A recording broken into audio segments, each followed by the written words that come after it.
Bonjour Lise Bernard. Bonjour tout le monde. Au sommaire de votre journal des médias. Le retour d'une série phénomène ce soir, la journaliste Sandra Müller qui gagne son procès, une célèbre journaliste d'Al Jazeera tuée, Disney+, qui est en forme, et puis complément d'enquête qui a décroché une interview exclusive. Mais d'abord, vous avez fini de les décortiquer, les audiences qu'ont regardé les Français hier soir. Ils ont regardé M6 Top Chef, 13e épisode, 2 420 000 téléspectateurs. C'est plus que la semaine dernière, 14,4% de part d'audience. Deuxième TF1 avec Grey's Anatomy qui continuait donc sa saison 18. 2 320 000 téléspectateurs, 11,7% de part d'audience. C'est relativement stable par rapport aux autres semaines. Et puis troisième, France 2 avec le documentaire dont je vous ai parlé hier, Un si long silence, adapté de l'histoire de Sarah Abitbol. 1 900 000 téléspectateurs, 11,1% de part d'audience. Europe 1 Culture Média. À la une du journal des médias, le retour d'un phénomène ce soir à la télévision, la série HPI. Et souvenez-vous, la saison 1 avait atteint des sommets d'audience, battant des records vieux de plus de 15 ans, plus de 12 millions de téléspectateurs pour certains épisodes. Alors forcément, TF1 n'a pas dû hésiter longtemps avant de commander une deuxième saison, et c'est ce soir que celle-ci commence. J'ai voulu en parler avec l'une des créatrices et scénaristes de la série, Alice Chegaray-Brognon, qui m'a confié avoir été forcément surprise d'un tel succès.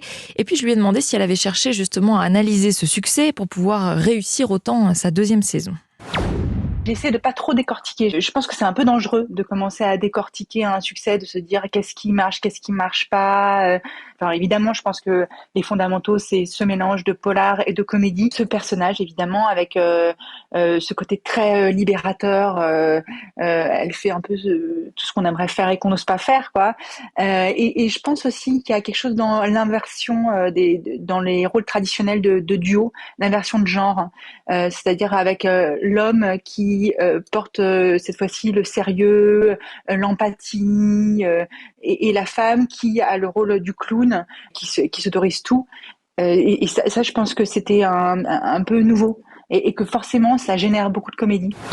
Et puis il y a la performance de l'actrice, Audrey Fleurot, qui joue cette femme de ménage excentrique, recrutée comme consultante pour la police, et dont le haut potentiel intellectuel, HPI, devient fort utile à la résolution des enquêtes. Une performance qui a aidé les scénaristes à aller encore plus loin, davantage vers la comédie dans cette saison 2. Quand on écrit les premiers épisodes, on ne connaît pas encore l'incarnation, les comédiens qui vont incarner nos rôles. En saison 2, on joue aussi avec les incarnations, on connaît nos comédiens, on sait ce qu'ils font des rôles, donc on peut aller beaucoup plus loin. Ça permet aussi de développer beaucoup plus les personnages secondaires. Dans une saison 1, on a déjà beaucoup à faire, à présenter l'héroïne et le duo, le fonctionnement de la série. Je pense aussi qu'on a davantage trouver notre identité dans la saison 2, c'est notre genre, avec vraiment de la comédie policière, rire avec le genre du polar que tout le monde connaît tellement bien et qui a été fait un peu dans tous les sens, et pouvoir s'amuser des codes du polar. Alice Chegaray-Brognon, scénariste et créatrice de HPI, dont la nouvelle saison est donc à découvrir ce soir sur TF1 à 21h10 ou sur Salto, c'est déjà disponible en intégralité. Et évidemment, demain, je vous donnerai les audiences. On attend ça. La journaliste Sandra Müller gagne le procès contre l'ancien patron de la chaîne Equidia. Elle avait publié des tweets qui accusaient Éric Brion de harcèlement sexuel, des tweets qui avaient lancé le mouvement Balance ton porc, la version française de MeToo.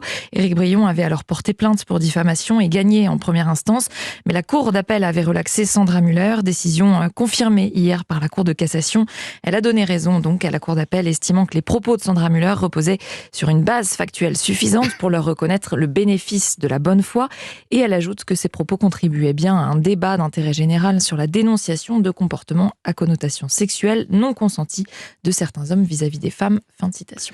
Une journaliste d'Al Jazeera tuée en Cisjordanie lors d'une opération de l'armée israélienne. Shirin Abu Akleh était une figure de la chaîne. Elle couvrait le conflit israélo-palestinien. Elle est morte d'une balle dans la tête alors qu'elle réalisait un reportage sur une opération de l'armée israélienne dans le camp de réfugiés de Jénine, bastion de faction armée palestinienne. Elle portait un casque et un gilet presse. Elle a été touchée par un seul tir juste au-dessus de l'oreille d'après ses collègues. La chaîne Al Jazeera parle de meurtre et accuse l'armée israélienne qui, elle, réfute et dit étudier étudié la possibilité que des journalistes aient été touchés par des hommes armés palestiniens.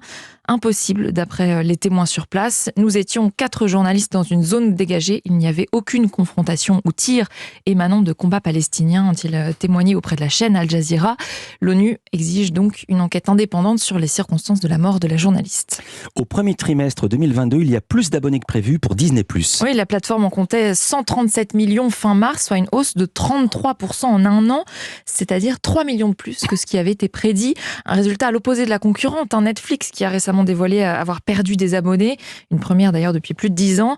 Et ça devrait continuer d'augmenter pour Disney+, puisqu'elle va s'ouvrir à de nouveaux marchés dans le monde, 53 de plus à la fin du second trimestre de 2022. Et puis la plateforme compte sur ses nouvelles créations pour attirer les abonnés, on en parlait hier. Il y a par exemple en France la nouvelle série Ousekine. Et puis il y aura aussi des nouvelles formules d'abonnement moins chères, mais avec de la pub. Complément d'enquête décroche une interview d'Abdullah Kurdi. Son nom ne vous dit peut-être rien, mais la photo de son fils Elan, mort sur une plage en Turquie, a bouleversé le monde en 2015. Ce petit garçon syrien de 2 ans et demi, vêtu d'un t-shirt rouge et d'un pantacourt bleu, gisant sur le sable. Il est décédé en tentant de se réfugier en Europe avec sa famille. Complément d'enquête a retrouvé son père, seul rescapé du drame. Le présentateur Tristan Walek s'est donc déplacé à Erbil, dans le Kurdistan irakien.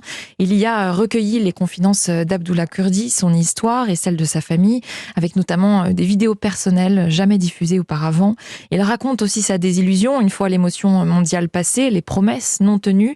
Et puis, il réagit à l'actualité, la guerre en Ukraine et ce qu'il ressent en voyant l'Europe accueillir les réfugiés ukrainiens à bras ouverts, contrairement aux réfugiés syriens. C'est un entretien à découvrir ce soir dans Complément d'enquête, juste après leur enquête Frontières, des milliards, des ratés et des barbelés, à 23h05 sur France 2.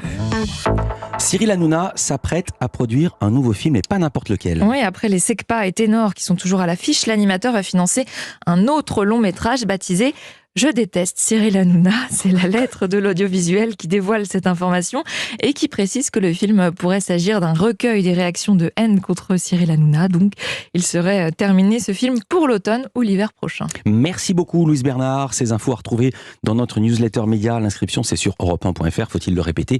C'est gratuit. À demain, Louise, pour un nouveau journal des médias et les audiences de HPI notamment. Dans un instant.